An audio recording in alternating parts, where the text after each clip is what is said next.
तर नमस्कार मित्रांनो, पुन्हा एकदा नवीन व्हिडिओमध्ये आपलं सगळ्यांचं मनपूर्वक स्वागत. तर मित्रांनो, आज आपण बघतोय विठ्ठल केसरी हे एक जबरदस्त मैदान आज संपन्न झालं आहे आणि या मैदानातील फायनलचा फेरा आपण बघत आहोत. तर मित्रांनो, आपल्या सगळ्यांची लाडकी बैलजोडी जी म्हणतो आपण, बकासूर आणि सर्जा हे या स्पर्धेमध्ये सहभागी झाले होते आणि जबरदस्त असं गट पास झाला होता. त्यानंतर सेमी देखील निर्विवाद वर्चस्व घेतलं होतं. पण फायनलमध्ये नेमकं काय झालं हे आपण पाहणार आहोत. तर अखंड महाराष्ट्राच्या मनातील जोडी मित्रांनो, जबरदस्त स्पीड लागलं होतं गाडीला आणि फायनलला देखील अटी आणि तटीची लढत झाली. पुन्हा एकदा रिप्लेमध्ये आपण बघणार आहोत की कशाप्रकारे ही लढत झाली होती. जबरदस्त गाड्या सुटल्या आणि त्याच जोमाने सर्जा आणि बकासूर या गाडीला पण जबरदस्त स्पीड लागलं होतं मित्रांनो. जबरदस्त अशी लढत झाली. दोन गाड्यांमध्ये घासाघाशीमध्ये लढत झाली.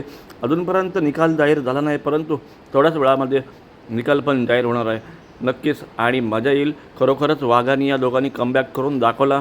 एकतर एका साईडला होता पंचम हिंदकेसरी सर्जा आणि आपला दशम हिंदकेसरी बकासूर.